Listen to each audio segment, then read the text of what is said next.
Hey everybody, Doug here from 2 Plus Stuff, and we are just chilling out, building some models for Warcry. Not just Warcry, but just terrain in general. Tell me if my audio is a little hot. I'm trying out a new setting on my microphone because I've had some folks tell me that the audio doesn't come in super loud enough. So I'm trying it out to make it a little more sensitive and that kind of thing. So let me know if you can hear me. And say hello, because we're going to be hanging out and doing some herby. I'll go to the downward cam here. So one thing that I totally, in my big hype to build my Corvus Cabal, the Bird Boys, I forgot to mention that I also, in the background, have been working on my Iron Golems. Basically, I like having projects done, and so I'm trying to get all of the gray plastic done. I have this huge mountain from Warcry stuff, and I was like, no, get it out of my place. So today, actually, I did most of the work, and last night, I was doing an interview with Doom and Darkness, who is one of my favorite YouTubers, definitely up in the top 5, and so I don't know, I was super honored to have him on the channel. We recorded a new episode of While You're Reforging together, talking about rules and how to interact with different kinds of players, like narrative and that kind of stuff. Anyway, the reason I'm rambling on that is because while I was chatting with him, I painted up my Iron Golems. I went for a largely studio scheme with the red. The way I achieved this nice metallic red was I actually based the model, or most of the model, with lead belcher, and then went over the lead belcher with Blood Angel's red contrast paint. And when it dries, it dulls and becomes that nice metallic yet dulled red. So it looks very worn and weathered, but it is distinctly red metal, and I like that quite a bit. And then just did a dry brush with Stormhost Silver to capture the edges. I think they look pretty good. Once I get the bases done, I'll take the fancy pictures and show them off to everybody. But yeah, so what I'm doing right now is I'm waiting for the bases just to finish drying. There's just a few spots where they're still a little wet. And then I need a dry brush to make the texture pop a little bit. And actually, they're almost dry. I might just do that real quick just to get him knocked out, if I'm honest with you. He's the only one that's got a little bit of moisture left. Tell you what, we'll give it 5 minutes. And then throw the shrubs on there, and boom, they're ready to roll. So that's awesome. I know, there's several, especially younger folks that I do the demos to. They just like the way the Iron Golems look. So I wanted to have them ready for demo purposes and that kind of stuff. Sorry if that music's a little, it seems a little intense here. Let's skip around a bit. Okay, so moving on to what I'm actually going to be doing. I have to dig for it here, so I got my Warcry boards. Here's the bases and instructions I need. I am building the rest of my Untamed Beasts. I got some of them. I feel like I'm the only person who doesn't like the Iron Golems. Oh, you can't hear the music? Okay, let me turn it up a little bit. I don't, they're not my favorite, Yusuf. I feel very meh about them. Like, I like them, but I don't actively dislike them. But at the same time, if all the warbands were like that, I wouldn't have gotten nearly excited. But the fact that they have the crow people, and I actually really like the Untamed Beasts quite a bit. Let me see. I'm just going to reach over here. I started building them, and then I got distracted. So I got to figure out where I left off. So I think most of the big guys built. I'm sure some of these bases are for the, I call them corn turkeys, and the Furies. Spezia, I really like your narrative battle report with the Vanguard. Oh, thank you so much. It's very kind of you to say. That was a fun one to do. I'm very excited for kind of the next steps that I have planned going on for that, where I think this is where I'm at. Where basically I'm going to create a full campaign narrative arc for one warband, which will be my Corvus Cabal, because I love those models so much. And I have all kinds of misadventures planned for them.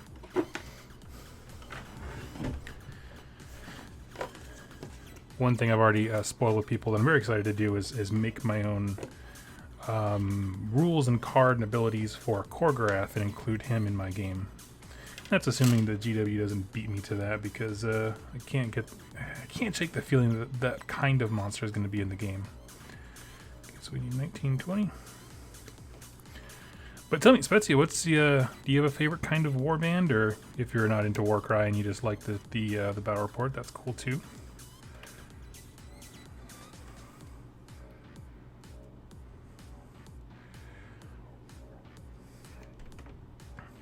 And Yusuf, I agree. I also like the Conan the Barbarian-esque-ness of the Untamed Beasts. I haven't actually looked at their abilities or anything like that. I'm really trying to like work on building, and then I'll get. It's like, oh, there's always time to learn how to play later. I'll figure that out.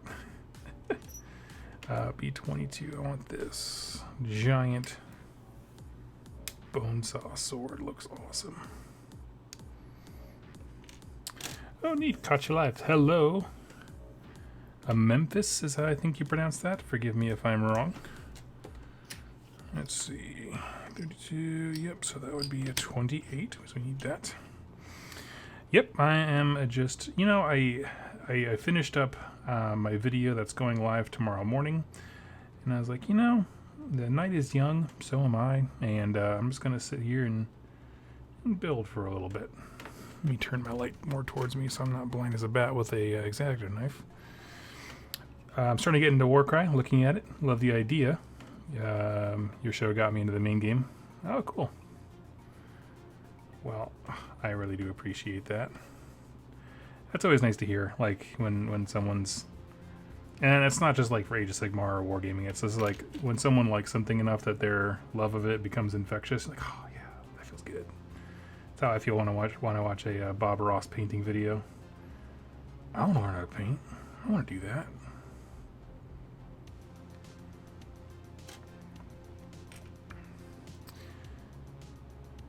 I barely have an idea how it's pronounced either. Hello, and Circus 36. Hello. That's funny.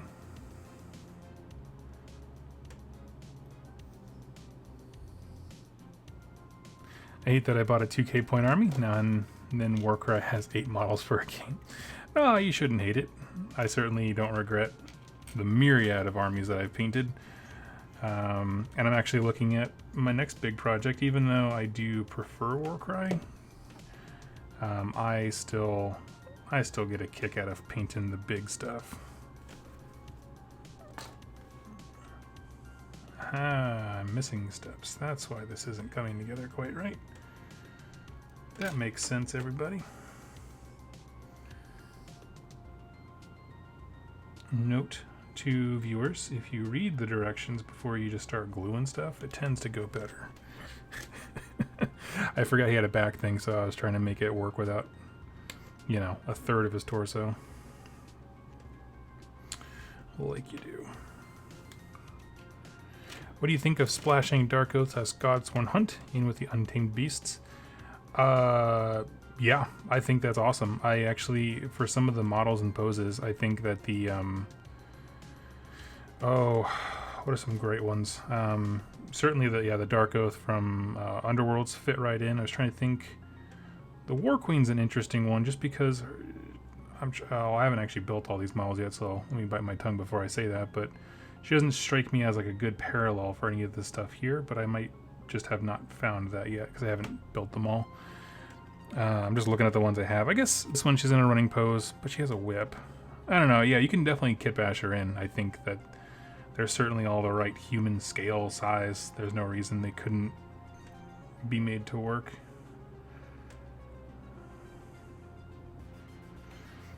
But yeah, I would encourage it.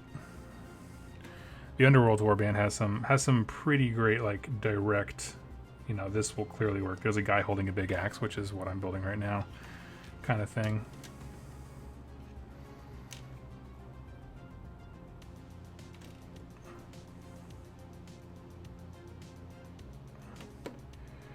She's big goofy. I'm curious about the Spire Tyrants. She might fit better there. Spire Tyrants. Yes, the one to yet be announced or whatever. Yeah. I'm just excited for whatever they send our way. I try not, like, you know, I own Iron Jaws, and I'm staring down the barrel of the Bone Splitters Auric War Clan book, and I'm just like, whenever a new book comes out, just let it come at you. Let's see. Same way I feel about Dark Oath stuff. Just like, I'm just not gonna have any excitements or expectations, and just let it come. Okay, so now we got the basic bros we gotta build. I'm pretty sure I'm done with this spruce. Let's throw that off to the side. Let's see.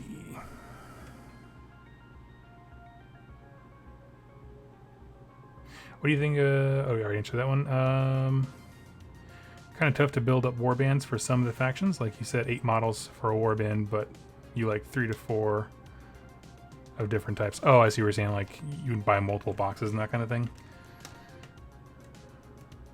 I think Warcry will do a ton to the lore of a 2K army instead of a bunch of dudes and characters.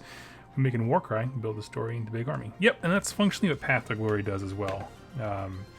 You start small, you build up a lore for your faction, and it's kind of expanded from there. 13, 14.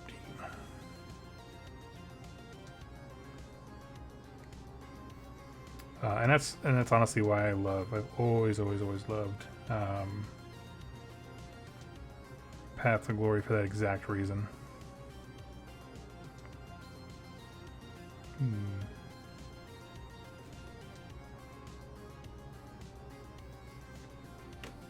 Let me see here. I might have accidentally cut something out early. Maybe I just threw it in the box here.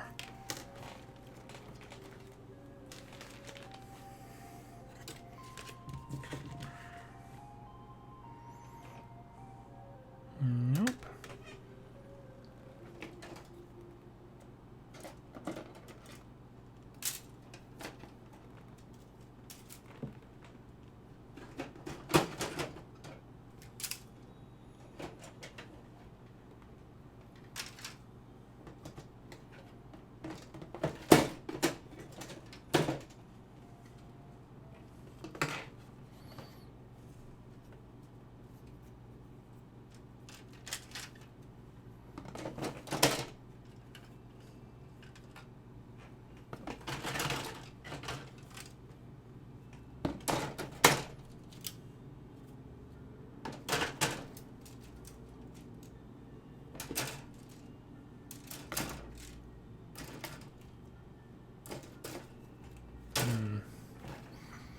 That's a bummer. I seem to be missing something.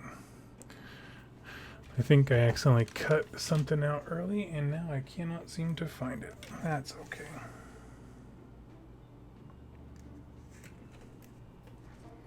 We'll figure that one out in a bit. Let's see. I think Doug's point on the most action, the most effectively, is a massive selling point for Warcry. Yeah, I hope that point came across, that I wasn't crapping on AOS and I was more just talking about my personal tastes, which I tried to preface, you know, but some folks didn't receive it that way. That's all right.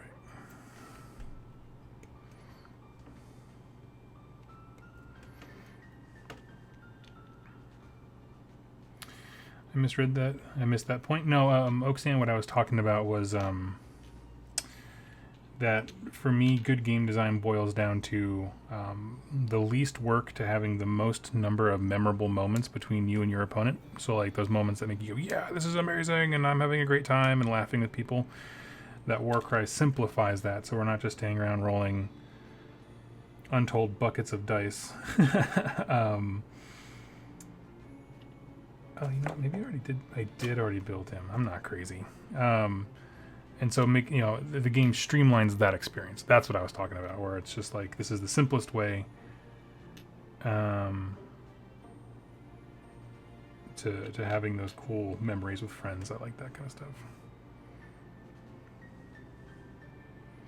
Here we go, 4. So, yeah.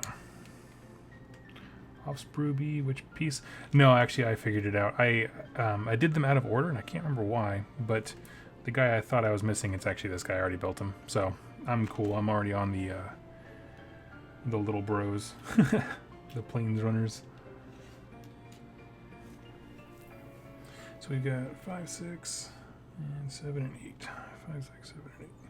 I'm one of those people, I'm not sure if anyone else is like this, where basically I look at a step and I clip off all the things for that specific step, clean them up, and then build it. So these little plane joiners are like about 3 or 4 pieces each. Mold lines are in really weird ways, but that's just what they decided to do. 5 and 6. Here's 5. Hello, friends. Hello, Vinny.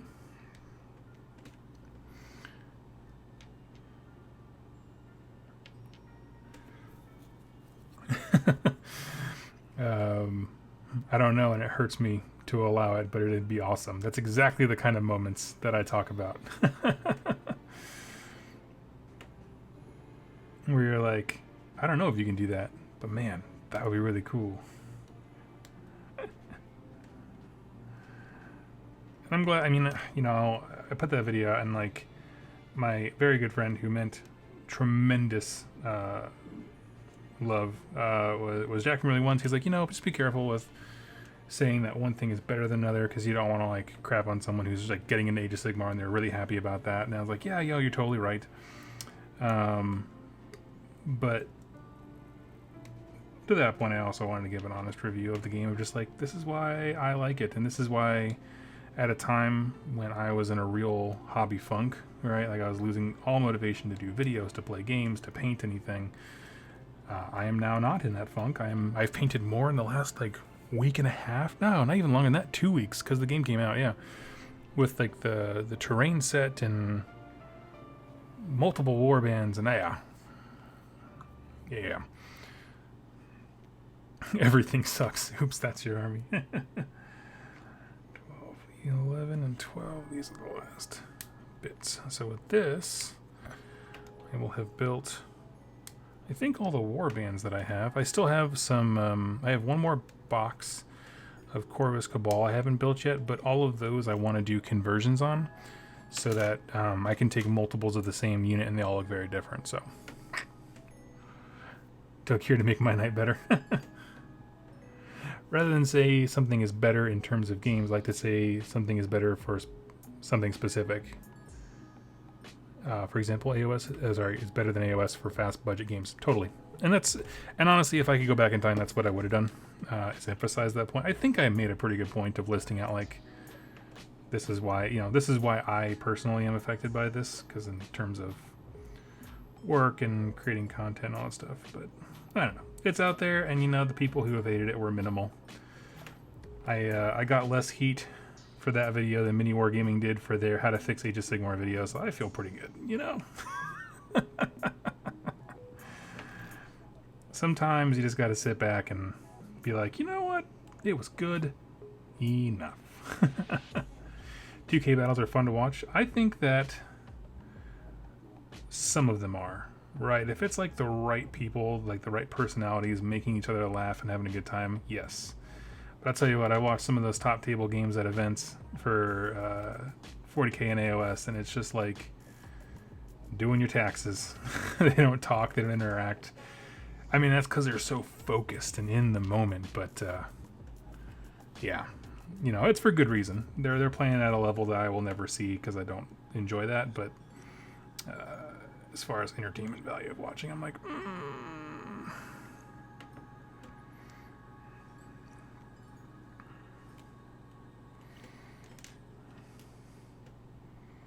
think it's an awesome way to tell another kind of story. That's exactly right. I've always loved, even back in fantasy battles, because I did play back in the day. I popped in for a little bit when I was a kid, and then we moved around so much I couldn't find a local game store because my grandma gave me some models. I think I talked about that before, but basically the idea of the old school Path of Glory, and if you're not familiar, Path of Glory used to specifically be for Chaos. You could not be anything else. It was just Chaos dudes all trying to impress the Chaos gods.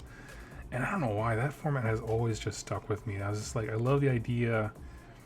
You know, it's a hero on a quest, right? But it has this dark tone where it's like you root for him, but you're rooting for the bad guy. I don't know, I love it. And so this is what it felt like, where the game has, you know, order armies and other, you know, destruction and death and that kind of stuff.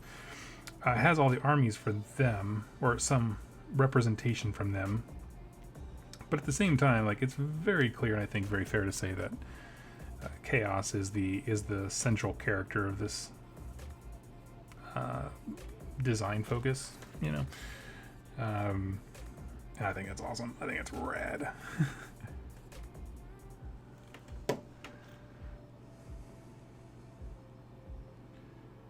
The kill team starter. Oh, I'm falling behind here because I want to hear about that kill team starter. Hold on a second. Speaking of 4K, I'm hyped for the starter set for kill team.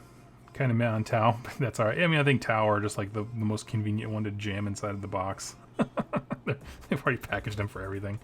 Because they did the last edition's kill team with them, right? Wasn't that them? Scouts versus? Maybe I'm thinking of somebody else, but yeah.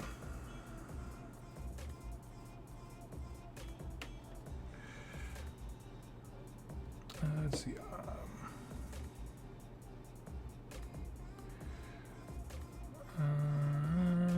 Kill Team starter just repackaged stuff, nothing new. I'm pretty sure GW has made it clear they're done with Kill Team entirely. I don't think that's true. I think as long as they can keep making money from it, I'm pretty sure. As far as I can't think of anything that made me think like this game is done.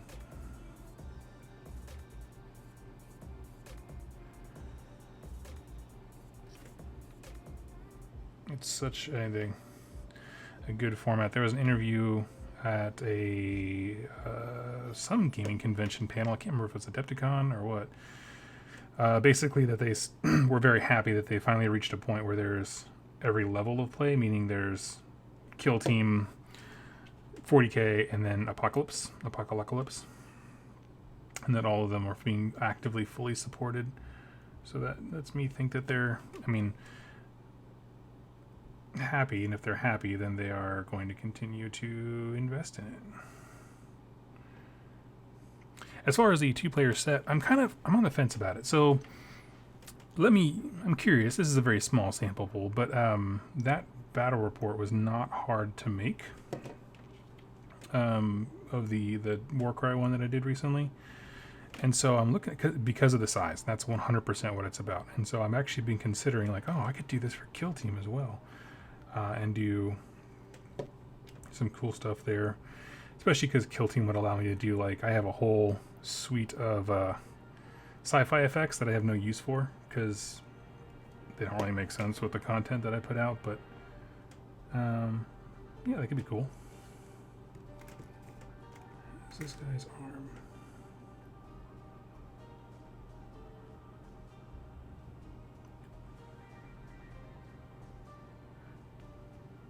Man, I like him. Oh, excuse me. Let's see. My argument with Kill Team is this. They've discontinued all the faction starters. They haven't FAQ'd it in a year. They released a new starter with nothing new. You are correct. I'm not sure that they need to keep doing FAQs past... I don't know. It depends. It depends on what they want, I suppose. I mean, I'm not here to argue. None of us know what's going on in their mind. And you make some compelling points. I want to point that out. Yeah, I don't know. I can't... just knowing... Man, my neighbor's really banging on the wall. I think they're hanging something.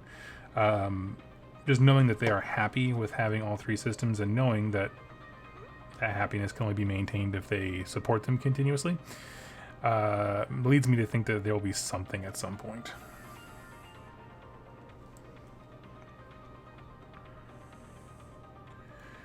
Whether it's continued support in something like the White Dwarf, which is fine, you know, as long as they keep having nice starter sets on the shelf, which you pointed out they got rid of the faction-specific ones, but maybe they didn't see the money on a specific box level, but they see it as part of a grand strategy level, like getting people into 40k and then Apocalypse and all kind of stuff.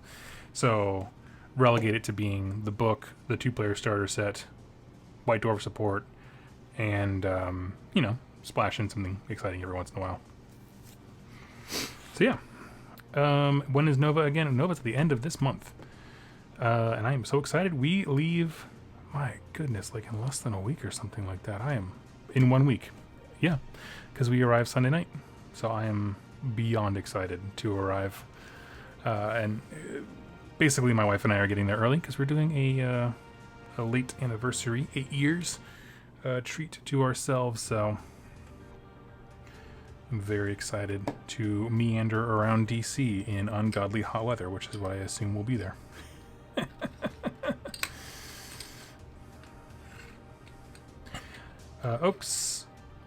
Oaksan, you'll be there Friday and Saturday. That's cool. I will be there all the time. So I'm busy Friday because I'm in the doubles event with Jax. That's the day, and the night I can do whatever. But Saturday, I am not participating in the big grand GT. I wanted that day off just to meander and meet people and experience what a convention is like. So I'd love to meet with you. Benny, I want to get my Warcry game versus my buddy Doug, but I won't have a band painted in time. I'm bringing two. I'm bringing my Bone Splitters and I'm bringing my Corvus Cabal. So as long as there's terrain that we can steal and throw the game together, I got you.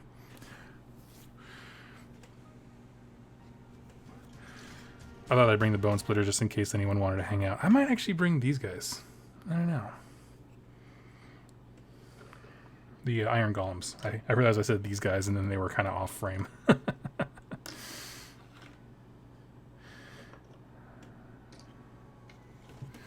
Alright, I'm going to just dry brush these guys real quick and then we'll get back to building.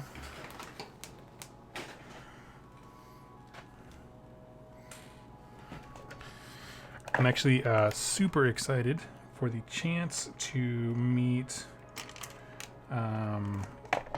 if you don't know, Bill Costello, who's one of the hosts of the Rolling Bad podcast, which is one of my favorite AOS podcasts out there. He's going to be there, and we've already talked about me being a guest on his show just to chat and tell him what a real celebrity is like and that kind of stuff. So I'm excited for that.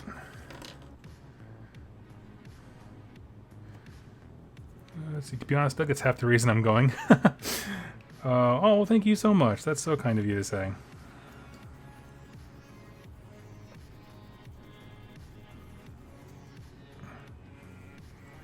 Yeah, it's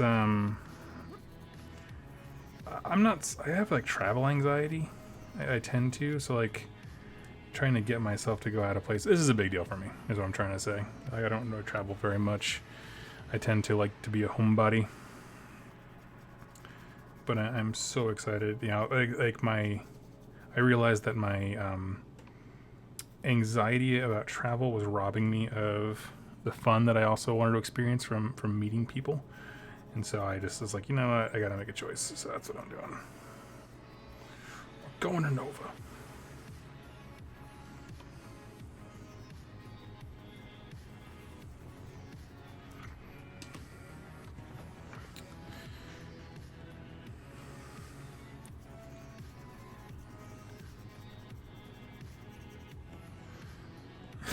I guess sound like you're picking me up from the airport. Yeah, I'll be there. I plan on doing a whole lot of like Instagram story stuff, and the reason I say that is because that way I can check in where I'm at, what I'm wearing, and that kind of stuff, and people can be able to find me. So he's like 8 feet tall. I'm 6'3".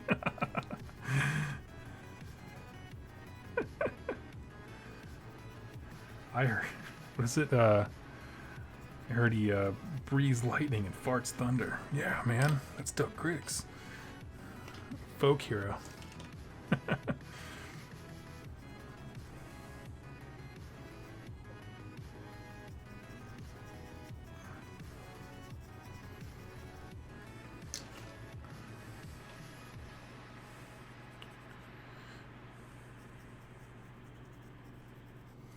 And then my lovely wife, she'll come around with me every once in a while, but for the most part, she's a writer, and so she's going to be basically holed up in a hotel room or a local coffee shop or something like that, and just chilling out and writing, and so she's excited for that kind of time to just get away and focus on her creative stuff while I'm basking in my own fame and letting my ego grew 2 sizes too large, like the Grinch's heart style.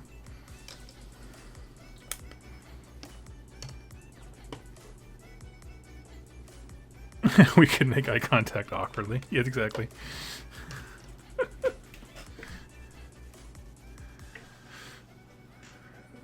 Here we go, matte black. So I'm gonna paint the rim of all their bases black right here. Able to paint these pigs up by Nova. Oh. No, I felt so proud of myself. So yesterday, one of my to-do lists for the weekend I accomplished first, and I felt really good about it, was I went and pulled out everything I'm bringing to Nova. You know, I got my bag all packed to make sure it all fits. So I'm not scrambling to like get some different foam or something. Made sure everything fits, and then pulled everything back out, and then started redoing all the bases and that kind of stuff. That's what we did. I think it was last stream. Maybe it was stream before that.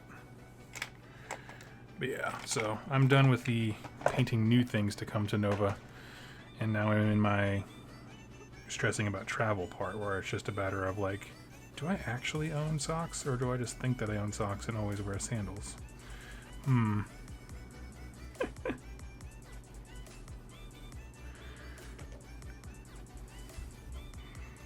I would buy a 5 foot and fabulous shirt from Doug. I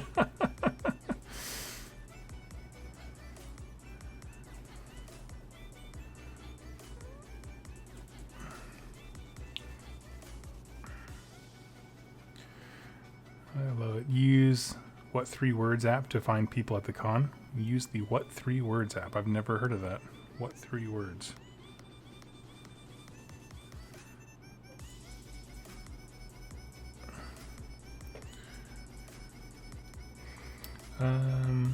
First time going to Nova. Is there an open gaming area? I have no idea. Someone else who went to Nova. I've never been. This is my first convention as well.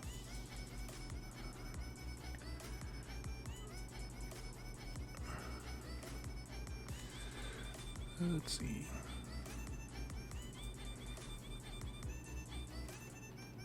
I'm in my hotel at FanFest. I don't know what FanFest is. That sounds awesome.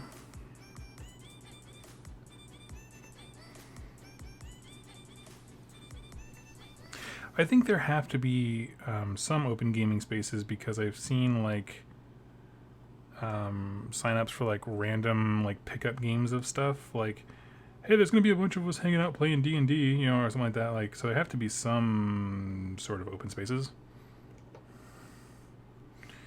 If not, we will turn the hotel's meager continental breakfast bar into a game space. And if anyone gives a slip, I'll be like, ma'am, do you know who I am? I don't know why I asked to be a woman who's giving me gruff. I feel like...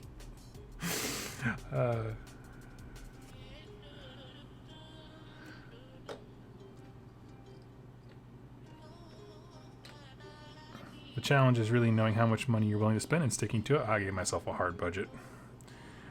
Yeah. But also, I'm not someone who, like, just buys things. Like, I know I got the, I was one of the first people to sign up, so I got, like, their, like, coupon or whatever, like a gift bag. If you're, like, one of the first people to sign up for Nova, you get, like, a little goodie bag thing. I don't know what to call it. And then someone told me, like, oh, yeah, well, most years they have, like, discounts for various things in Battle Foam and KR Multicase, that kind of stuff. So I'm like, okay, I'll shop around for that, but that's about it. I have no real plans to buy much, mainly because I don't want to travel with it. Sir Marcos Kane, what are you working on? I am doing a bunch of stuff. I just finished building the Untamed Beasts from Warcry. I realized that my little dialogue box is in the way there. Untamed Beasts are built. I finished basing, or pretty much finished basing, my Iron Golems, who are fully painted. And then beyond that, I'm just going to be building Warcry terrain, so yeah.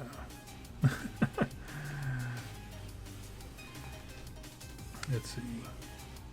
I have 11 games scheduled for Nova. No, he's doing all iOS, bro. Like, yeah, Jack's going nuts. I love it. We're gonna find him like on the curb outside the White House, just like in a stupor. Just like waking up from a bender. Okay, get those out of the way. So now I need to move on. Got Deepkin on the way for Warband. That's awesome. I haven't seen anything about the Deepkin. I think people aren't a fan of the... just a few options, right? It just really just comes from like 2 or 3 kits, something like that. And it's fine. I'm actually going to skip the beasts because I'm more interested in the terrain. And I was told that the terrain instructions suck. Yes, this is where it's at. It's the wall panels, right?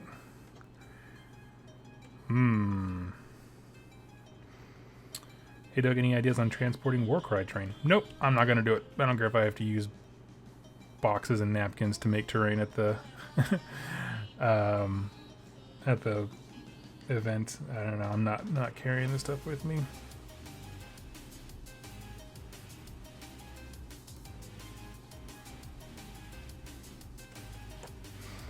Let's see. It's really easy to live stream of it. Okay. Okay. Well, I'm assuming that this is the part where people have said the directions are terrible because it looks not great. The other stuff is very straightforward. It's very like these pieces go here, here, and here. Someone correct me if I'm wrong, but I did see guides out there.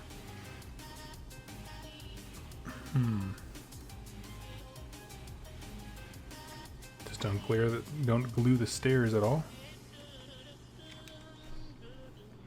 Interesting.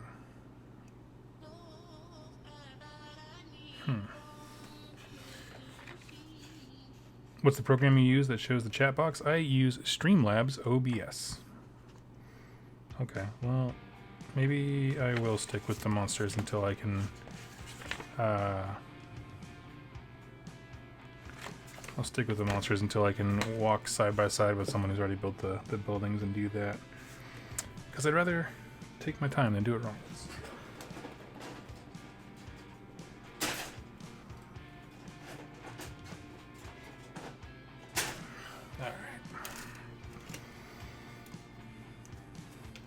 The last page of terrain is how you want.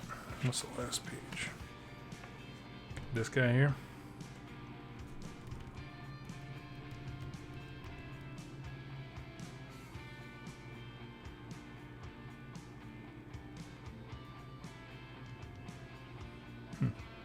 Okay.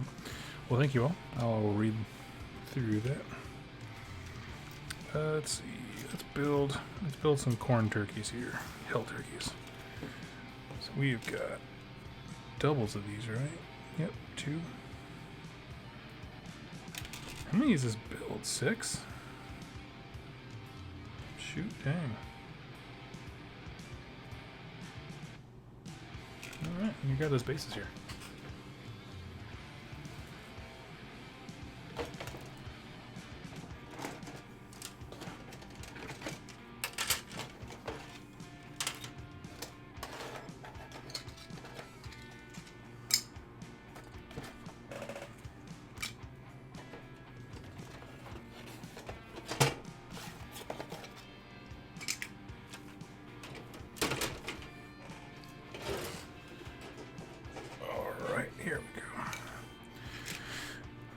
Yes, I did see that Blackjack Legacy put out a video. I'm actually a huge fan of his channel, so I will watch that before I do anything. Because he puts out some killer stuff.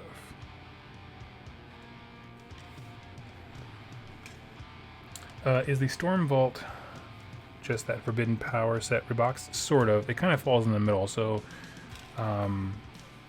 it's...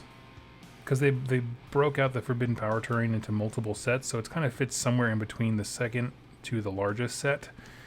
It's a great value because the largest set's like 160, but it's missing some pieces. So from the $90 one, but all you're really missing is that big round part. You get the cool like rectangle squares like that. So yeah, it's a good deal.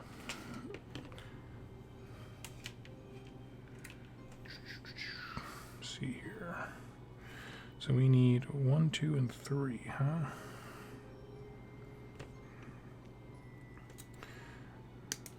Yeah, so eventually, once I get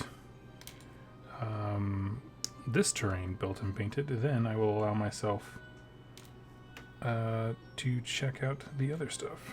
The other, like the Storm Vault set. Because I built the graveyard, the Corpse Shack Mausoleum, but it has no vertical terrain to it, which I think is a real miss. I don't know, I've said that quite a bit, but especially because I'm playing predominantly the Corvus Cabal now that they're painted.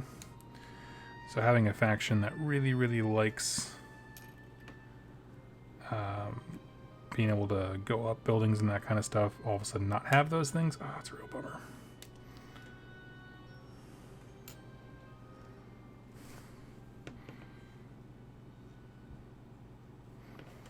Okay, well, it has me.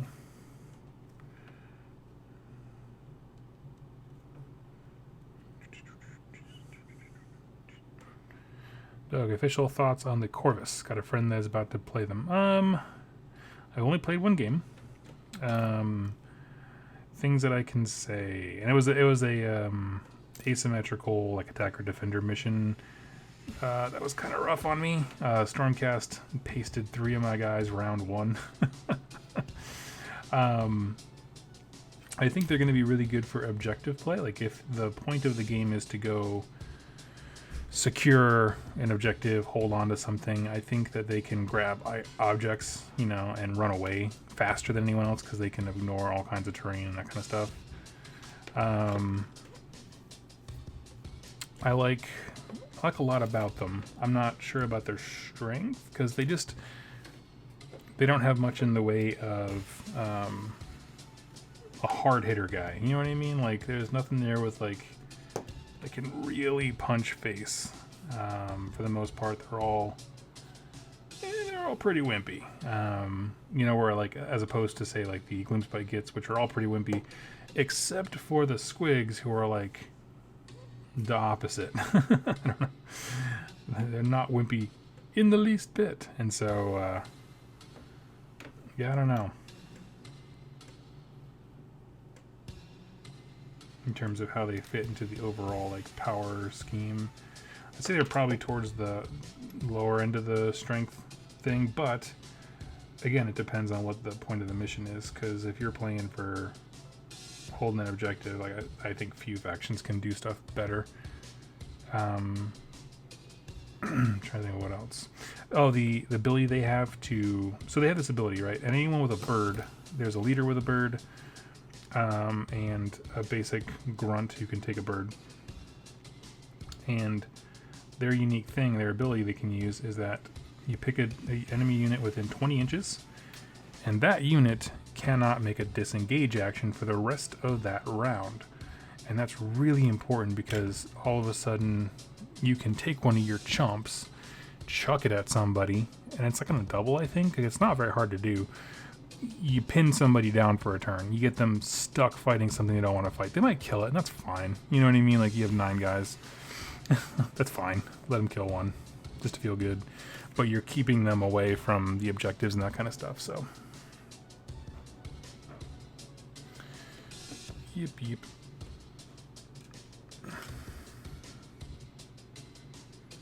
Hope that helps.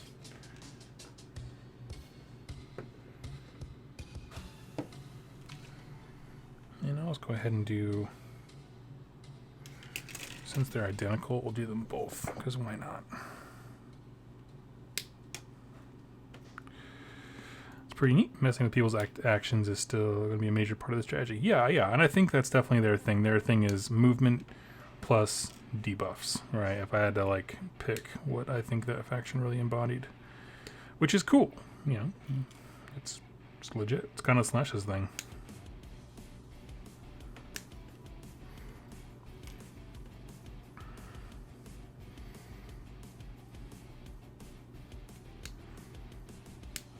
I'm trying to think of what else. I haven't even looked at most of my cards, to be honest with you, just because I don't want to overwhelm myself. I spent a lot of time working with the Bone Splitters and a couple games with Stormcast, although My Stormcast experience is pretty limited because of the models I had ready. What else? Yeah, I think Bone Splitters are sweet.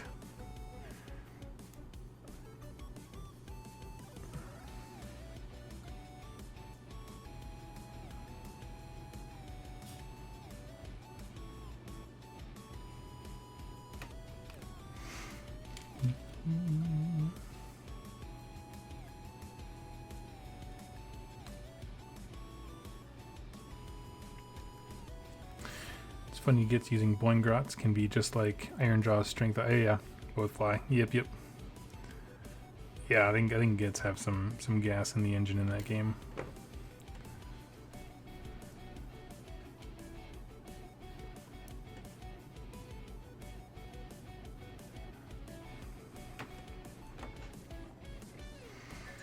Okay, get this on.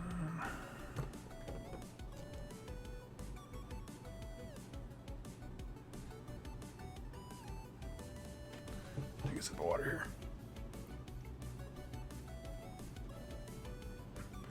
All right.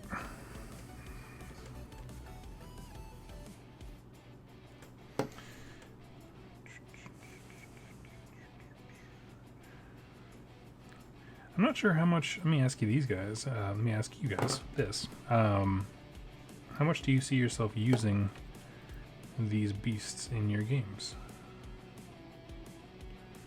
Because I know some folks were really against it.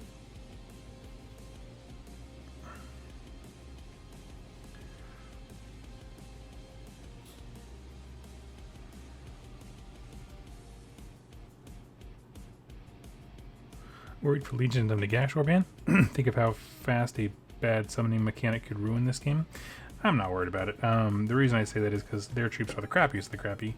I think what I think is more scary is how many troops they can start with for cheap than actually bringing them back. You know what I mean? Like bringing back one, because how much you could bring theoretically probably like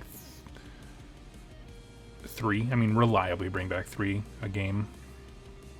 That's fine, but the problem is they can start off with like fully 15 models, which is a lot to chew through. We use them quite a bit. We've drawn their twist a couple times, but we like the gamble. That's awesome.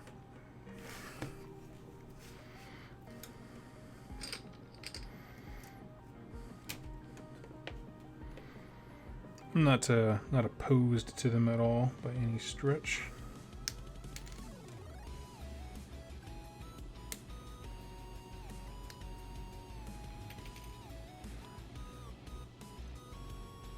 Let's see.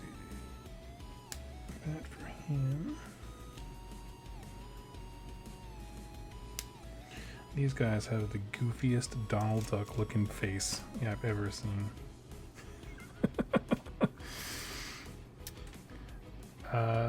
These guys are heavily reliant on their mandatory necromancer, and line of sight is hard to break in this game. That guy gets sniped, you're out of luck. Yeah. And when there's a Stormcast gun that barfs up like 10 wounds or whatever like that on a crit, ugh.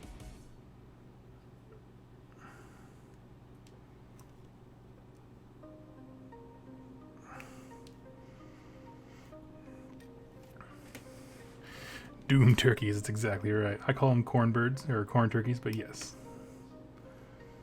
I want someone to make me like that Norman Rockwell painting of like, the family sitting down for Thanksgiving dinner, but it's just like corn, serving one of these on a platter. I think it'd be amazing. Maybe that'll be their American Thanksgiving post. I think one year they did something similar like that. They made a little cartoon.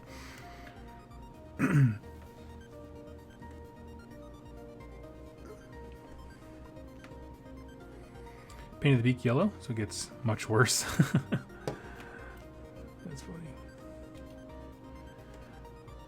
Actually, let's put the heads on here first. I haven't decided how I'm going to do mine yet. I think I might just go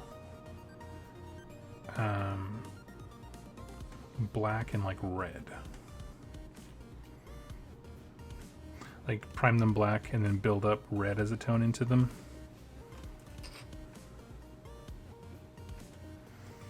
No.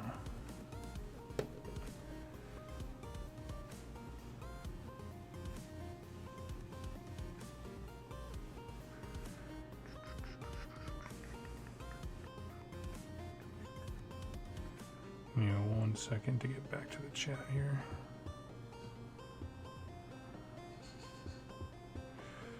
I was like, how come this head isn't fitting? I had it upside down, of course. All right. Let's see.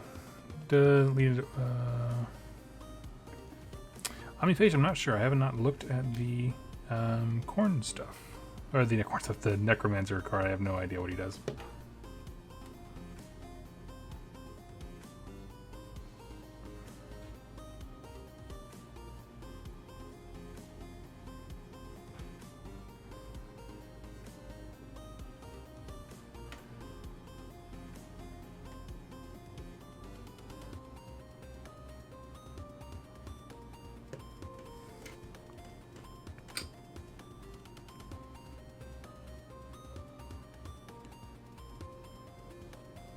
So if you res the dude with 3, then they have 3 wounds remaining before they go down again.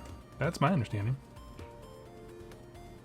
Based on what was just described.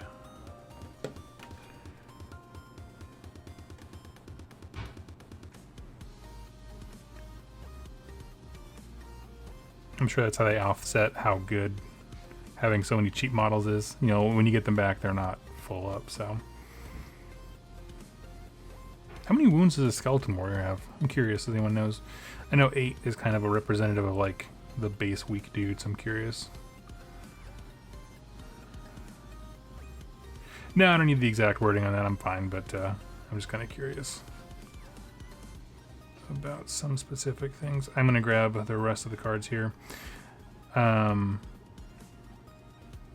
wanted to start with the ones that I own because I am going to do like a...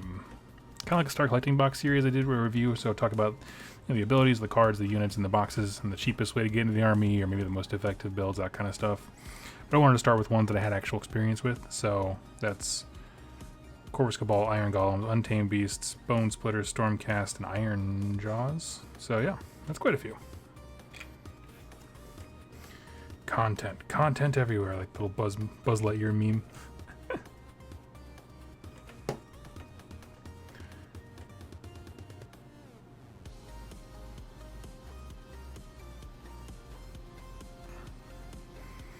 Betsy, oh, good. I'm glad you were excited for it. I'm going to start with the Bone Splitters because, for a few reasons. One, they are literally the cheapest army. If somebody wants to try this game out for the minimum investment, they are the way to go. And also because I played them the most and I have the most experience with their ability card, which is pretty good, actually. Like, I think Bone Splitters are like a really good army. Or warband, I should say. Thank you. Skeletons are toughness 4, which is surprising. I thought they'd be 3. I guess they have shields. Yeah, that makes sense. 8 wounds. Yep. Let's see. Kind of worried about spamming shooters in combos. You can get a leader. You know, I would be, but I've seen multiple games now where they've just done nothing. And I'm like, sorry, bro. To my opponent. As I then promptly ran into his face with a Bone Splitter, with a Moorboy. So yeah, I mean, again, there is shooting. Not all the shooting's great. Stormcasts are great at shooting. Go figure.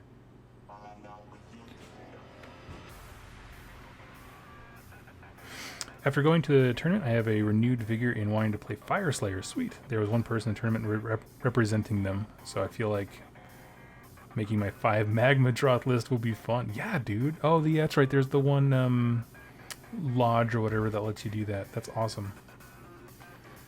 Yeah, I definitely held my finger over the trigger of a Fire Slayer's army to do it a second time because I never learned my lesson about not selling armies. But... decided not to. I do hope that they get cards. If not them, I want some kind of Duarden army. And I want an ability called like Truffle Shuffle, where they just call kind of shuffle forward and into position so they can start fighting. 6, 7, 8.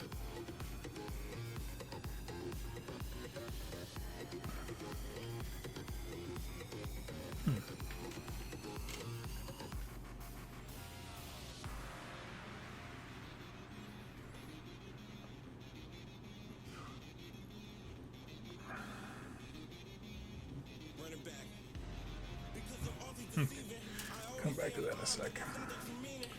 So this is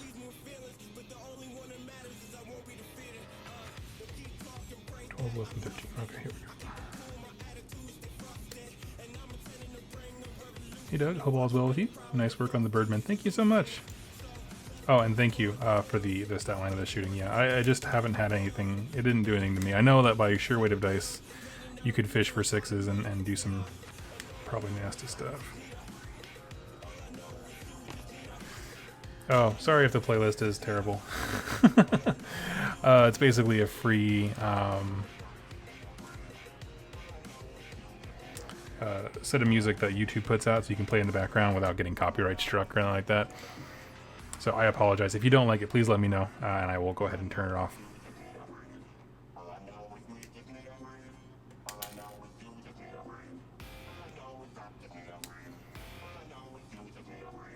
Sounds good? Okay, that sounds good. Let's see. Did you know that a few years ago, Robin Williams entered a shop in the U.S. and bought a few boxes of 40K Eldar? I did know that. Yeah, that's fun facts about Robin Williams. Which, you know, I like to think that, like me, he used that as a creative outlet for his stress and worries, but I don't know.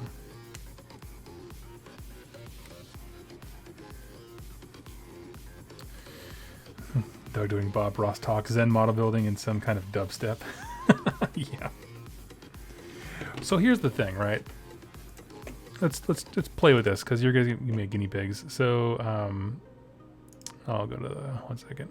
So they have a playlist called Calm, and for some reason I don't know what YouTube intern is in charge of making these playlists, right? Because I'm sure they're giving away free music. They don't have to care, but they have one called Calm where it's like intense salsa dancing, like aggressive salsa dancing. So we'll see if that comes up. I put on something a little more chill to match my Dosset tones here, but it was just like everything was calm and like kind of like peaceful, like meditation almost music, and then it was just like body involuntarily getting up, spasming and dancing. Let's see. Oh, got a few questions here. Question: thinking of getting Night Haunt Warband. Where should I start? Where should you start with the Night Warband? You know what? Let me take a look here. We'll go on a internet field trip to Games Workshop, because I thought that there was like one of those get started, like the not Soul Wars, but one of the smaller sets that came with quite a few options. Let's see. Maybe I made that up. Yeah, here, I'll go to the screen share. And so here we are. So if you get the Tempest of Souls box and are able to sell off the Sigmar half, oops, you would get Chain Rasps. Oh my gosh, what are these guys called? I don't know this army as well. Night Haunt, okay. Gravegrass Reapers, Grave Wraith Stalkers, which I think is an option, and Chain Rasp Horde. Let me see. I think Spirit Hosts are also there, but nothing else from the Star Collecting box is, so that's a bummer. What's Storm Strike? No, Miramore and Banshees aren't in there. No. I don't know. Yeah, there's a whole bunch of stuff from the sets. I would check out that. And here's, the most important thing I would say to you is like, remember that all that Night Haunt stuff is dirt cheap on eBay because people have been parting those things out. So like when I get around time to I need to build, paint, and review the Night Haunt Warband, Like, that's exactly where I'm going. I'm just going to drop just a couple bucks because it's not an army I want to own, and grab a handful of models there and just go nuts. So I would probably look at the stuff that comes in the Soul War set, or obviously they're the same sprues or like that from the smaller version of that, and just pick out a handful of them. Most of the models in that faction come from there. Like, there's a few that you can't. I think Spirit Hosts are a part of it. But yeah. Let's see.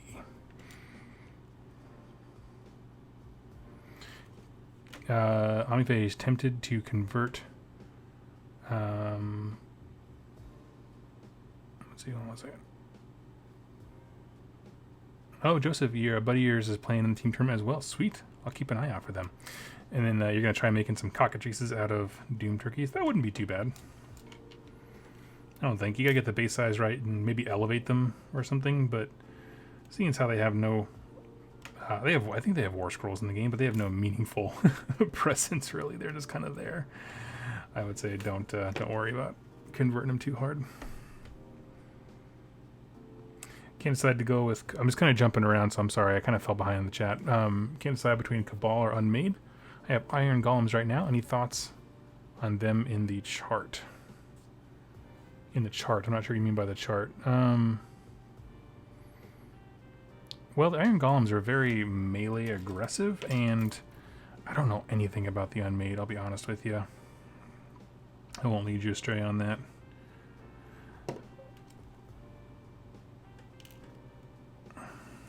I know Shu from Rerolling Ones. Oh, chat, sorry.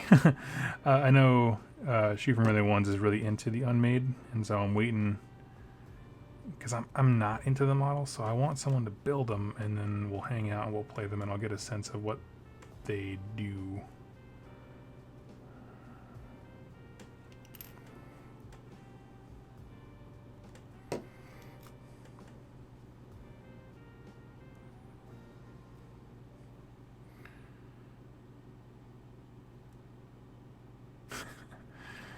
Let's see. Hello, everyone. I'm listening at work. Hello. Doom and Darkness is an awesome person. Go stop listening to this and go subscribe to his channel.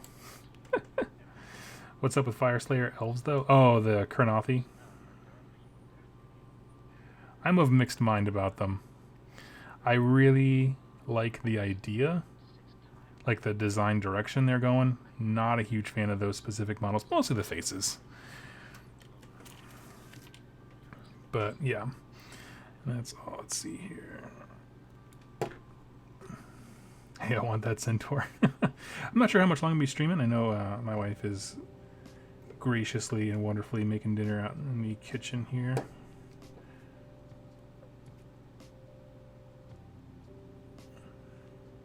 It's pretty neat. Pay attention to it. I need politician speeches. We need the elf suit battle tome before more models. Well, we're getting that's called the Cities of Sigmar. Whether you like it or not, you're getting it. I don't know, man. I thought GW was done with the botched releases, and I don't mean like the Sylvaneth kind of thing where, you know, it was something outside their control, whatever. But I mean botched in the sense of just totally misunderstanding what people are looking for and excited for, and how to present change as an acceptable, non-scary thing. I was like, oh, that was a real miss.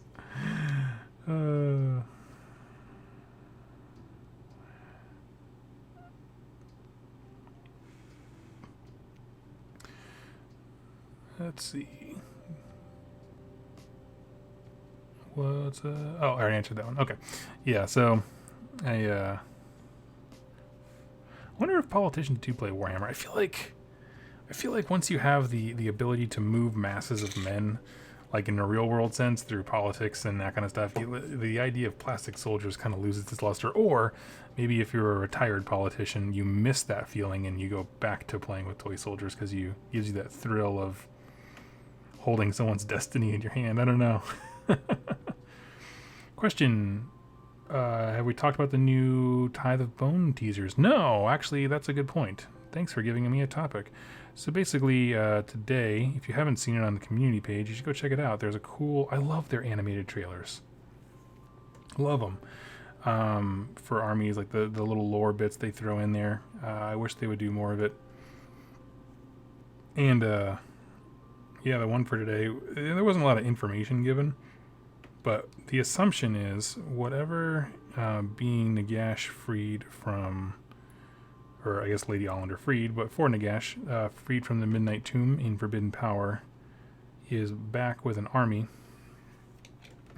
that we don't know anything about, but I'm excited. Let's see.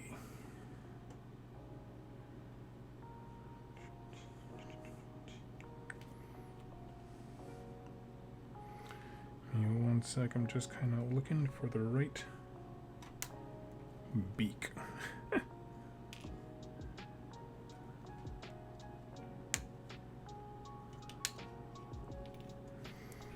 Do that, and we will do this guy. Means ogres are one step closer. Yeah, I'm excited for that. I think, what was it? Maybe 2 months ago, I was really jonesing to get an ogre army. I just didn't because, like, I normally buy used stuff, and no one had anything that was a screaming deal for me, but yeah, I could be tempted really easily. The idea of a low model count army right now is just, I mean, for the reasons I brought up with the Warcry video that I did recently about why I like it so much. Like the idea of just having a smaller army with a simpler roster sounds nice. So Stormcasts are fairly elite, but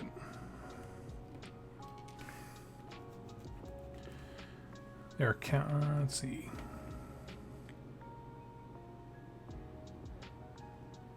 Being from a military perspective, a lot of people like war games. Yes, I've heard that. I've seen articles about that, yeah. Actually, I'm going to switch this. Which is cool. I like that we have a hobby that everyone can enjoy.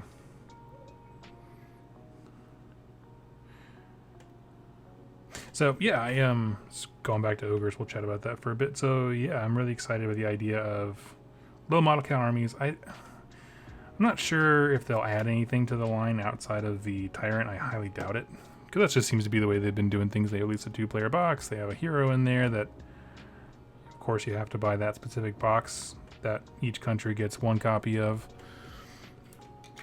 And that's just what it is. But, I don't know. That'll be a hard one to pass up. Because, like, for the same reason that for the last several years I've had my finger over the buy button for a whole bunch of Blight Kings, where it's just like, oh, I just want to move 15 models and make a battalion that's just the Blight Kings.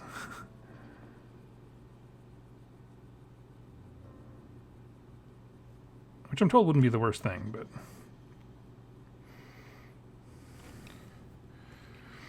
let's see.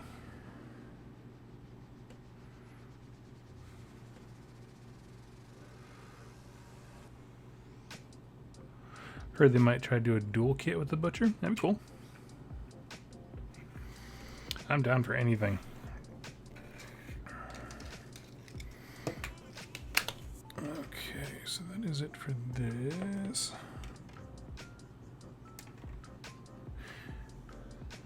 It's rare at a time the USA is in the front of the queue. Oh yeah, I was making fun of it because the Loon Curse. This is nobody had the Loon Curse box.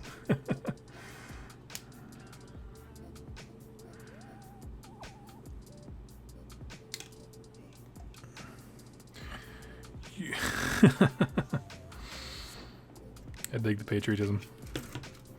Alright, get these out of here. Man, we're hammering away. And we'll go for...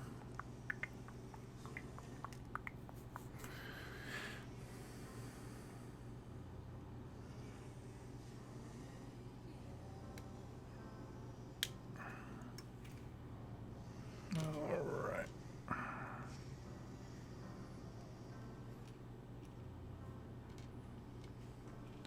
Hey Doug, how are you doing? What have you missed? Oh, I'm just hanging out. I thought I would just turn on the webcam while I was building some models, and people can ask questions and chat, that kind of stuff. So I need 6, 7, 8. So we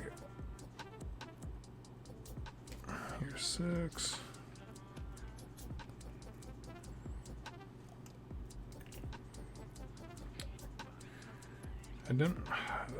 I wish they hadn't have merged the sprues for the Furies and the corn turkeys. Just would have kept them separate. My friend owns every destruction army. He is worried that most of the ogre range is in resin. So I'm sure the butcher and the fire guy. Yeah, you know, it's a tough band-aid to rip off, but I'm okay with it. And the reason I say that is simply because I do trust that they will eventually come out with cool stuff that's in plastic, which will ultimately be better. I think the company is terrible at expressing that and like reassuring their customer base of things like that. But I'm pretty sure that's what's going to happen.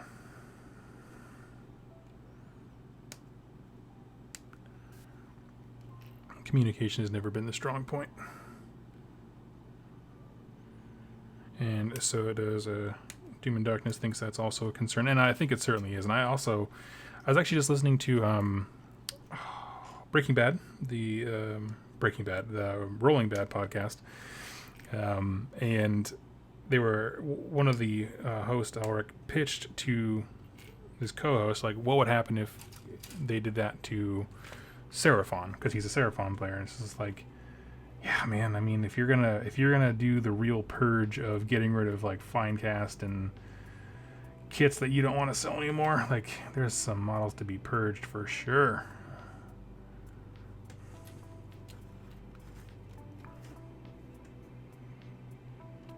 I avoid Finecast like the plague. I generally do too. Mainly because I had some bad experiences. I actually bought up a few Necron dudes in Finecast forever ago, and they're so spindly. They just crumbled into dust.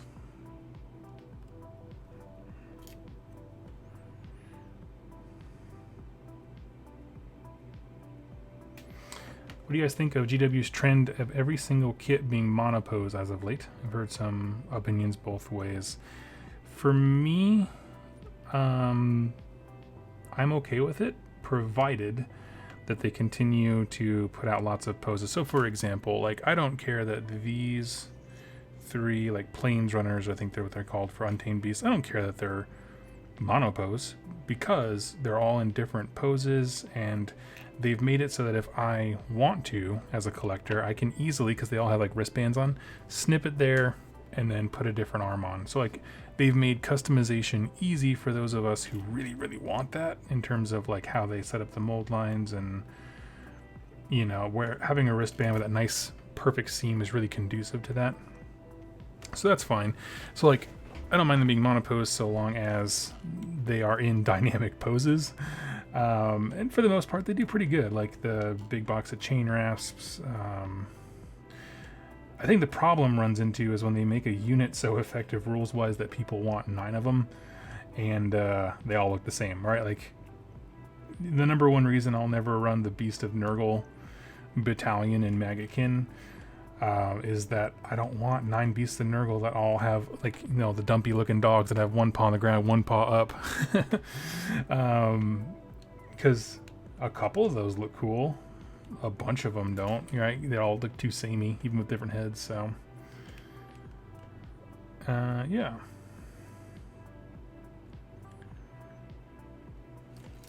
What hey you, what Seraphon are Finecast? I'm not really sure. Like the question was asked. The only reason I paused on it was because, you know, it made it personal for someone. The idea of like losing parts of their range. So I don't really know, but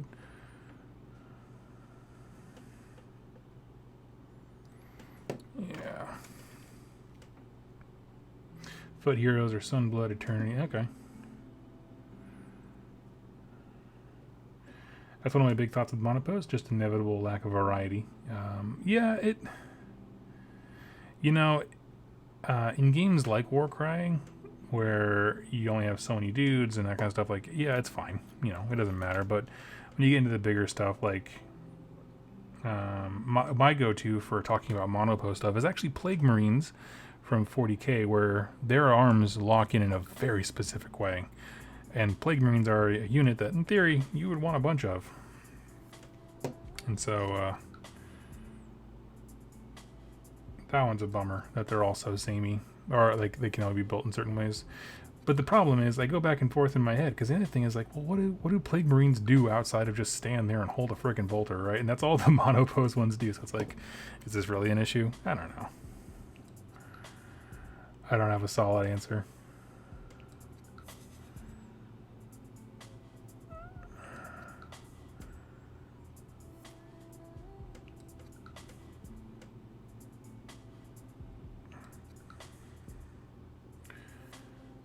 Let's see. You could straight up couldn't without Seraphon without replacing the Slon, the artillery monsters. Yeah, that's interesting. I collect Death Guard. I definitely feel the pain there. That said, the old Plague Marine models were plastic metal hybrids. It is a lose-lose. I'm not gonna lie. I actually I put them on the put them away right now just until I'm ready to paint them. But when I get back from Nova, I will be getting into 40k. And so I do have a bunch of Plague Marines, or sorry, Death Guard is the army that I chose because it's relatively easy to get into. If I ever need a few Plague Marines, they're cheap to grab online. And, you know, it's whenever there's an army like that's part of a starter box, like Dark Imperium, it's just easy to find tutorials on how to do stuff and tactics and that kind of stuff because there just tends to be more people playing it, so... That was my logic there. Real One's Jack, what 40k army should you play? If you want to stick with shooting, I would say go with Tau.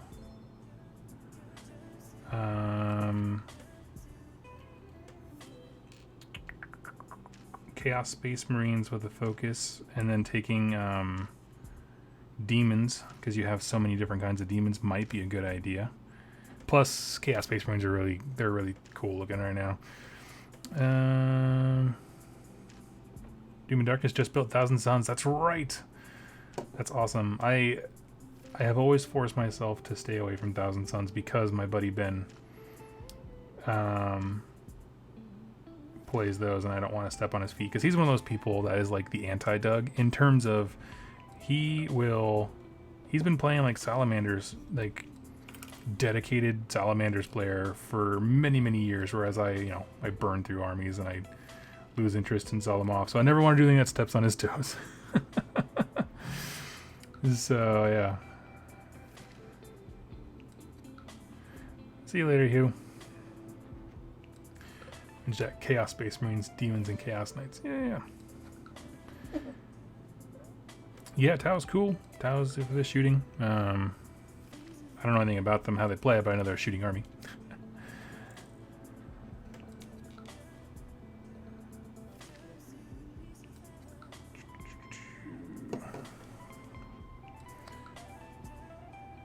But yeah, I'm interested in it. Like, it's so weird. Like, the games are so similar, and yet they just seem worlds apart.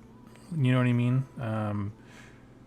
I have a harder time getting narrative-based games of 40k because most of, at least locally, my area is very competitive. We have several people who rank very high in ITC. That's not a bragging thing because I don't care about ITC, but like the local gaming group is very focused on competitive ITC play, which is not my jam. But when I do play, I feel like sometimes the rules are just very straightforward, and I'm not. I feel like I'm reaching for less books to carry to bring to games nights and that kind of stuff. So I don't know. I'm torn.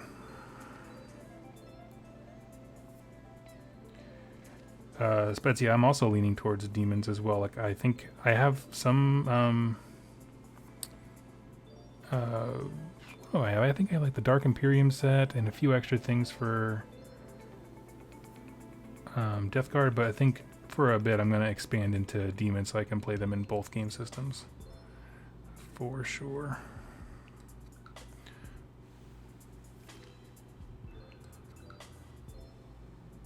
Also, it'd be fun if demons could be in Warcry. And I say that because in AOS, demons are much more substantial. You know, they don't like fade away if they're not near a warp hole or something like that, so they could. Paint us a Grandpappy Morty.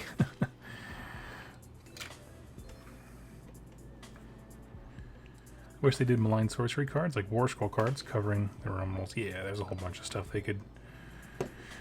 You know, they injected so many cool options and resources into the game that I wish there was an option to pay it's a little bit more money and all, and get ways to keep coordinated with them, like the Rumscape feature cards and that kind of thing.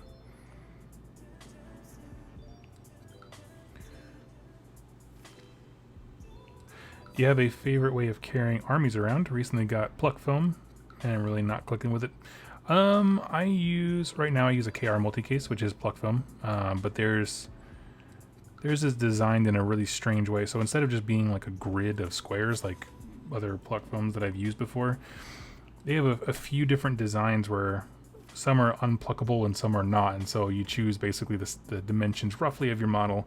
And basically what I'm saying is it's kind of a medium between the GW one, where it's like a zigzag pattern that flexes to shape the form of whatever model you're putting in, and then also the square Pluck Foam. So it's kind of an in-between.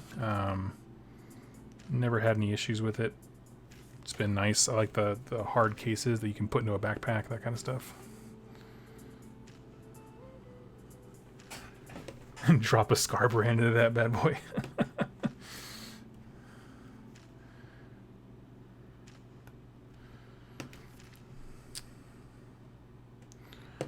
Let's see. On the topic of Warcry demons, I was thinking they might actually make more sense as chaotic beasts. Yeah, sure. I'm up for whatever.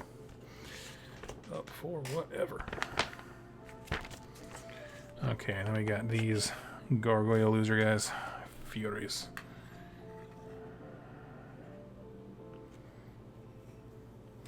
What I find interesting is that they do not have a whole bunch of head options. That's a bummer.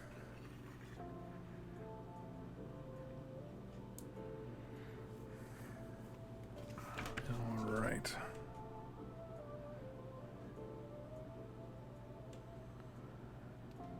A bit touchy with the foam. Yeah, I've had that problem as well.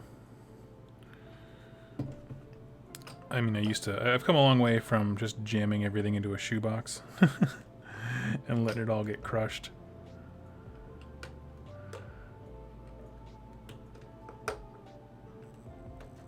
Give me 1 second, I'm just popping all of my iron golems who are looking beautiful.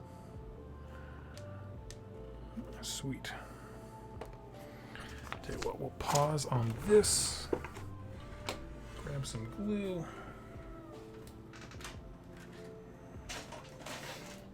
And some miracle tufts. I do dislike the GW cases though. The new design they use works just for precisely nothing. Yeah, the main models I've had problems with is anything that's holding a spear, right? Where it's just the end of the tip of the spear goes out so stinking far. Yeah. I don't think there's a perfect solution, to be honest with you, because like the magnet ones don't always work well with travel and that kind of stuff. It's rough.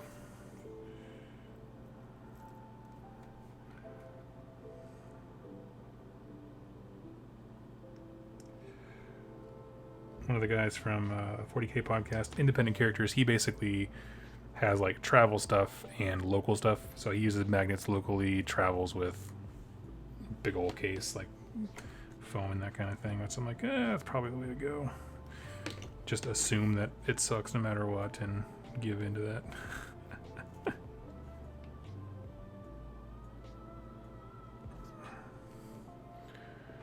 Okay, go to him.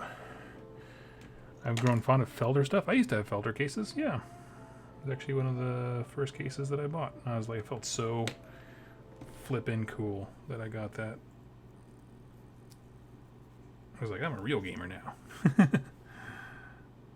Because I don't break all my War Machine and Horde stuff in other boxes.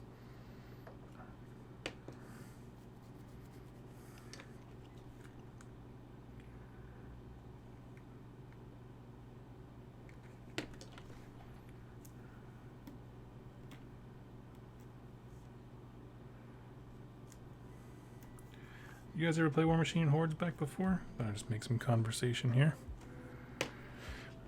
Frost Lords for Beast Claw. Oh, yeah. I couldn't imagine trying to travel with Beast Claw Raiders. I mean, you might as well just mail them.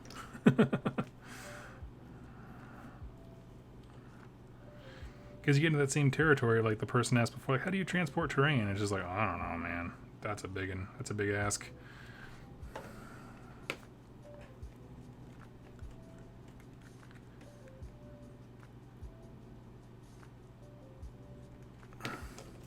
I like Warhammer Hordes as far as the setting and all is concerned, but I hate metal models. Yep. Switch to plastic so late that no one's playing it. Yep, I generally agree with that. I was looking at ways to expand the channel, and I was like, maybe I can do the lore for War Machine Hordes. I used to love that game. And I dipped my toe back into their community, and then the way it's structured right now, and I was like, oh, nope, nobody, nope. A lot of open hostility towards the game manufacturer and designer and expert players and all this stuff. I was like, ooh, no.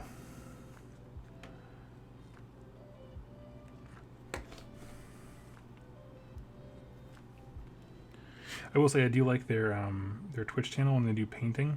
They have fantastic painters who do all kinds of cool stuff with their ink line.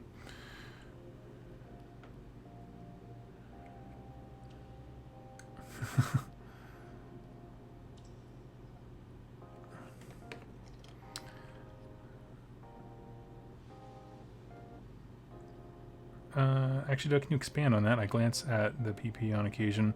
Privateer Press is the guys who make War Machine Hordes. I hear weird things about War Machine Hordes. Yeah, so basically, here's my super top 40,000 foot view of what I think happened, okay? They started losing market share because people were really liking what GW was doing in their marketing push, and so second edition War Machine Hordes had grown rather stale, and they're like, okay, we got to get a new edition out that addresses some of the game problems so that people will come back to us and GW won't have the whole market, which is kind of what they do. And so they rushed production of War Machine Hordes third edition, okay?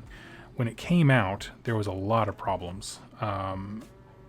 Locally, so I live in Bothell, Washington, and so I am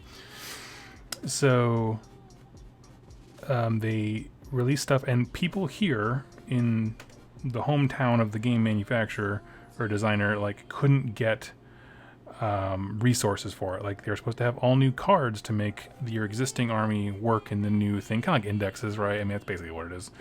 Better indexes is what it was supposed to be. All of a sudden, no store had access to them. People would order 30 sets and they'd get maybe 8. And so people were just starved. So you have a bunch of players who, actually backing up from that, at Lock and Load, their big event, they had, which is their big grand tournament, right? I think Adepticon or that kind of stuff. And so what they basically announced was, hey, we're going to play this grand tournament thing, and at the end, on the last day, think Sunday of your favorite event, we're going to release the new edition. Well, the problem is everybody went there no, just give us the books. You have them. They're here. Let us play the new edition, and they didn't. So I don't know why. I don't know what marketing genius thought that was a great idea. So it fell flat for their big premiere event. It was kind of a botched release. Nobody could get the items. And then when people started playing it, there were all kinds of design issues. Now, the specifics of which I don't want to go into because I don't know the game hyper well, but the balance issues were kind of really bad. A lot of the factions were very flavorless. So for example, just pick a store. Trying to think of a AOS equivalent. So you have stuff like Iron Jaws, right? They're big and beefy, but they're not very fast. There are some downsides, terrible bravery, right? And so imagine if every time you had a wave of releases, you fixed one of the problems with the faction. Well, the problem is problems with factions that would give them flavor, right? I'm big and strong and aggressive, but I'm super scared. Is an Iron Jaws thing. Well, they had done that to all the factions to the point where no one really had a definitive weakness. They just had different kinds of tools that were good. And so all of a sudden, like, none of the factions feel very unique or flavorful and that kind of stuff. So what they implemented was a thing, and I can't remember the acronym for it. It's going to drive me nuts now.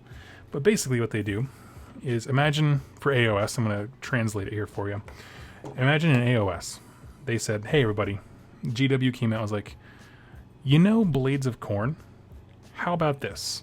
How about nobody plays Blades of Corn for a little bit, competitively, so to speak, and every week for the next like month, we're going to work with you in the community to kind of FAQ, we're going to take a whole bunch of data samples, and we're going to fix Blades of Corn.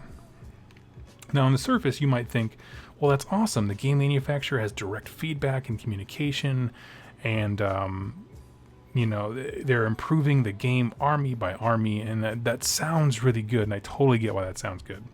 The problem is that me, as someone who loved the Privateer Press before and like loved their game, I was a Signar player, I loved it. Also had a Protector of Menoth army because I love the religious zeal theme. Going back into this game, you have this weird thing where imagine walking in to look at Age of Sigmar armies, and you have factions that you can play, but you can't really play them because you don't know actually what the rules are because they're in development. It's like a community development thing. And they do that with multiple. That's not just one. At the same time, they're previewing you their newest releases because, again, they're still releasing new factions, new models. The resources that are out there are few and far between because now the books and stuff that they were behind on producing and sending out, they are now different because the community has workshopped them. So, and all of a sudden you're like, how do I get the rules for my army? How do I figure out what's legal? How do I start engaging with the, I don't know, it was a big mess. So that was a huge rant to say, I don't know what's going on. I just know when I dipped my toe in, I was just like, what? I was just like, what the heck's going on? So it's just kind of a mess. And I think, I don't know if it's a calculated risk and that the mess will be over once all the factions have gone through that workshop process and then they can resume printing rules and that kind of stuff. Not sure. I hope that's the plan, but you know, right now they're going to sink their ship trying to balance a game that no one's playing because it's too hard to get into. I mean, that's kind of how I felt when I was looking at it, to be honest with you. So anyway, long rant over. Thanks, man. But wow, hadn't realized any of that. Experienced dash of that coming back into AOS. Yeah, and all these games, because of the amount of rules involved and the changing factions, they all have that kind of thing where it's a lot of shock to learn stuff. But at the same time, AOS is great in the sense of you pick an army, you buy the battle tome, and maybe there's an FAQ, stuff like that. And I think that's reasonable. But when you say like, yeah, come buy Sylvaneth because the models are great, but also we're not really sure what their rules are because we're still workshopping that. You're like, well, what does that mean? You know what I mean? Like, it affects your confidence in the product, right? So, anywho, I hope that was a super long rant.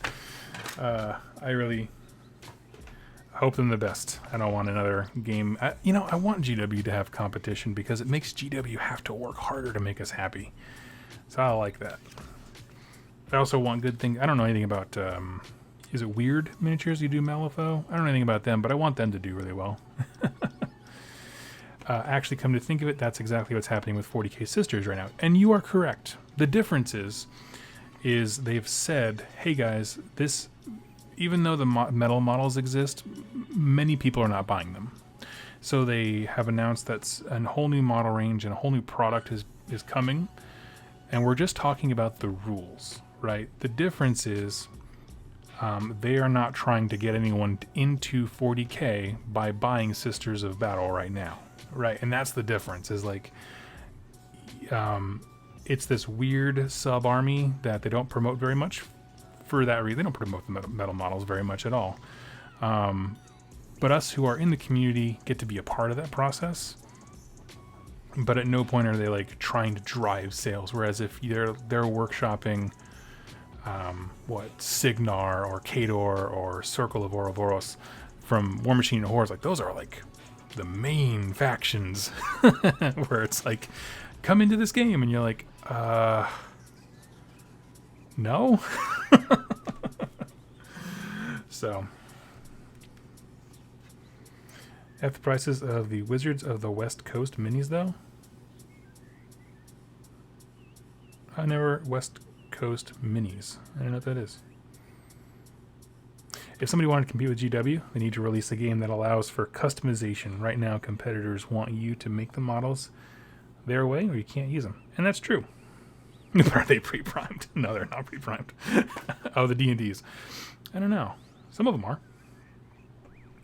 Oh, you meant the Wizards of the Coast D&D minis. Okay, I misunderstood. Yeah. How do y'all feel about Mantic?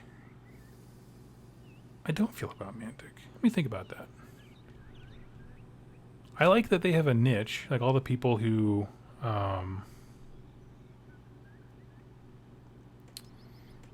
like the rank and file stuff. I love that they have a game that they enjoy. That's legitimately something that I feel like I point people towards Kings of War regularly who are like, I just don't like Age of Sigmar. I'm like, cool, dude. That's awesome. Thanks for not being a dick about it. Go check out these games. And I point them towards Ninth Age and then Mantic and that kind of stuff. Kings of War. But, yeah, I don't know. I played Kings of War once. I liked it. It was fine. It's not something I really want to do. It was fine. It didn't. It was a very simplified version of the last edition of Fantasy Battles, which was it's good for me. It's what I like, but I could see a lot of folks not liking it. I love copyrighted armies. PP has a rule that you can't make your army look like any other copyrighted anything. Yes. So some guy, I think it was the Denver Broncos, he made like these are my Denver Broncos Signar or something like silly like that, to be fun, and they're like, nope. It's like, oh dang. You guys are so worried about being sued.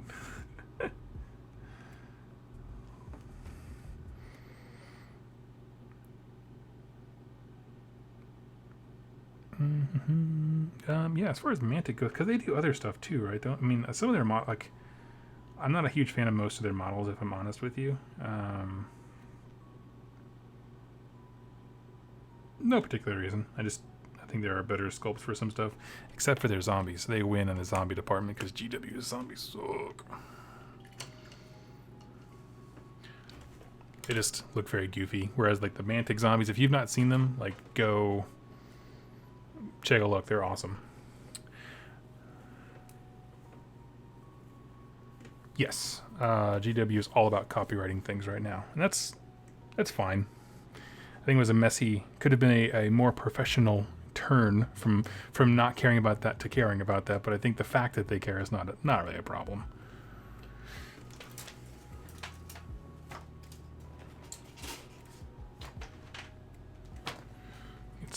Splash some blood for the Blood God on some of these weapons here. Not too many of them. I think less is more when it comes to blood for the Blood God.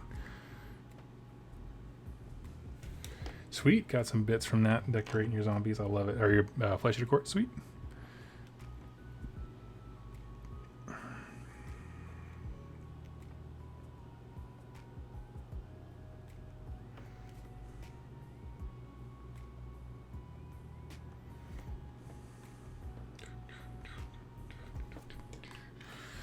Let's see. Yeah, I think they're pretty cool. I'm trying to think, what else does Mantic do? One game company that I think is very interesting is Osprey, who do the historical games and what else do they do? Osprey, Bolt Action. I think is a really intriguing rule set. I'm looking up right now to see what else Mantic does. Hellboy, Warpath, Dead Zone. I heard Dead Zone. I've heard Dreadball. Dreadball's fairly popular, I think. Oh, that's right. Mantic makes the Walking Dead game. Yes, that's a great game. Walking Dead is super fun. The problem is though, like I don't like games that are bound to intellectual properties that the company making the game doesn't own.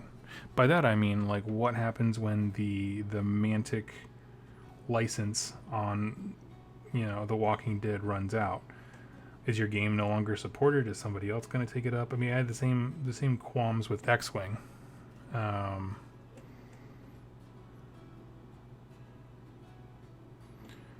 wait, is Warlord? Oh, I might be wrong. I might be wrong about who does bolt action. Maybe Warlord Games is different. I'm so sorry if I got that wrong.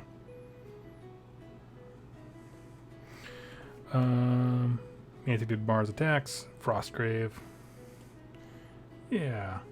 So that's my thing, Rick. I like, as much as people give GW crap for trying to, like, protect their own intellectual property, I totally get they went about that in the wrong way a few times.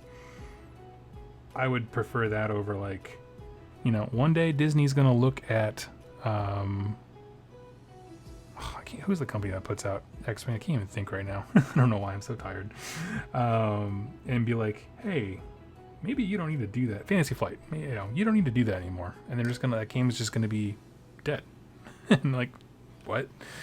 It just will be. Like how literally no one said Forge World. Well, they're not competitors at all. Fantasy Flight, thank you, yeah. And so that's kind of my thing when I think about, games to, like, cover on the channel and that kind of stuff. I always think about, like, how long will this game actually be around, and what is that dependent on, right? And the idea of, like, some lawyers being like, no, you don't get to make this anymore, like, ruining my content. Like, nope.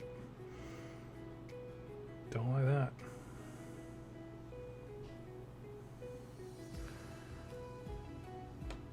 Got into Armada. Sweet. Every time you say Mantic, I keep envisioning a giant man-sized tick supervillain. Love it.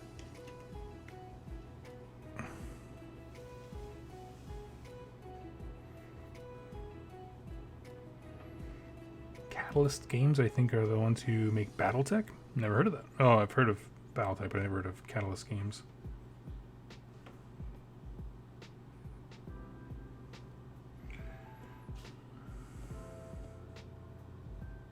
Just applying a little bit of blood for the blood god.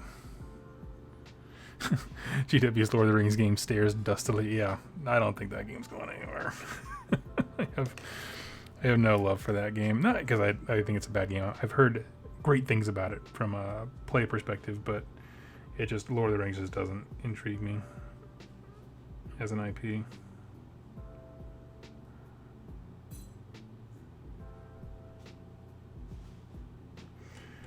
It's like someone asked me, like, hey, do you want to go in halvesies on the Harry Potter miniatures game? It's like, dude, if I can't watch, I haven't seen all the Harry Potter movies. If you can't make me watch those, you're not going to make me play this game. Like, no.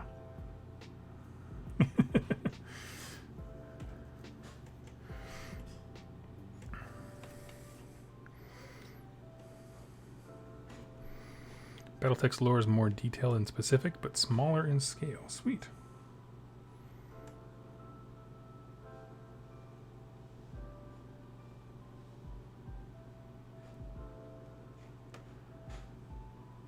I get surprised every time GW Lords mentions Lord of the Rings game. Yeah.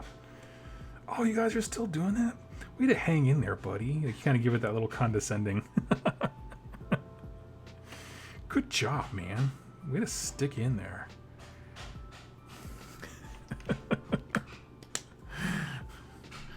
The little Hobbit engine that could. Is there a Gundam minigame? Not that I know of. Doesn't mean no. I have no idea. I think getting Gunpla folks to agree on a core rule set and then having them engage with it, because might be difficult simply because everyone thinks that their custom mobile suit's going to be the best. Because that's a community full of awesome modelers, not necessarily gamers, people who want to play games with them. They just want to. I just want to build a robot. You ever had those days? Rest in peace, Batman miniatures game. One of the most fun games I've ever played that nobody else does anymore. Well, that's the thing. I was actually looking at that game as well. On that game night, I was playing. I took a game night a long time ago. I took a picture of the Batman miniatures game and what's the Wild West Exodus. I was like, of the two, I'd go Wild West Exodus because they own their intellectual property, and like, Batman is so ubiquitous. Everyone has owned Batman at some point. Everyone's had the rights to do something with it, so it's just like, nah, they're gonna take these rights away the minute something else comes up. And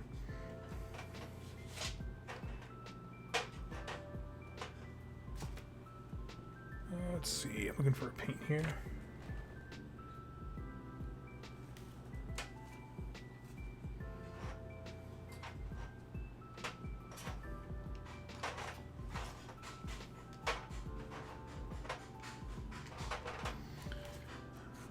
Let's see.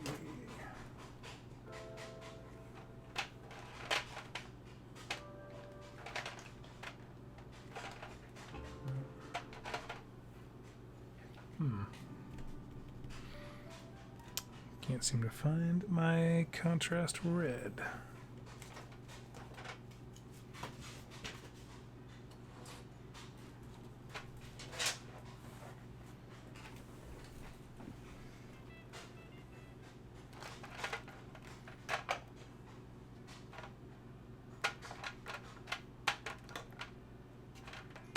That's okay, I'll find it later. What's for dinner? Dinner is, my wife makes the most amazing pasta sauce ever, so we're doing a light pasta, a light spaghetti, if you will. Let's see. Timberwolf is my mecha waif. I have no idea what that sentence means, but it sounds devious. Okay.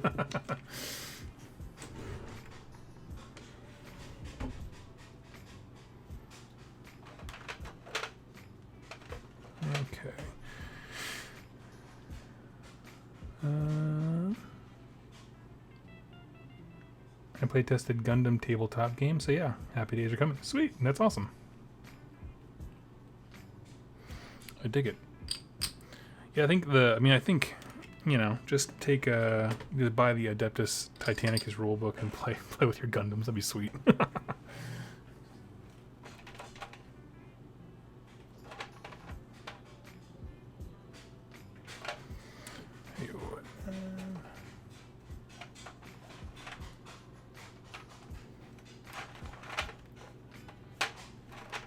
Yeah, we'll just use corn red. Basically, there's just this one little panel on the back of this guy's outfit that I missed somehow, so I'll just throw a little corn red on there instead of the color I used before. How does movement work in the Gundam tabletop game? I have no idea. Outside of my room. There was a time, we were talking about alternate games, that kind of stuff. There was a time where bolt action was really big here, and I was like right on the cusp of grabbing a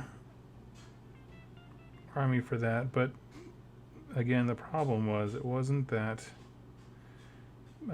people really enjoyed the historical game aspect. It was that they wanted a game that wasn't 40K last edition. And so the second that the wind started to change and GW became a fun company again, they dropped bolt action. Which, I mean, and in saying that, what I mean is, like, the games they were playing when they were playing bolt action were very, like, we'll call it alternate history to be kind. You know what I mean? Where it wasn't about the historical stuff. But I can get into that. I could do it. This guy looks mean. I like him. All right, friends. Well, dinner is almost ready, and I enjoyed this conversation. We should chat about.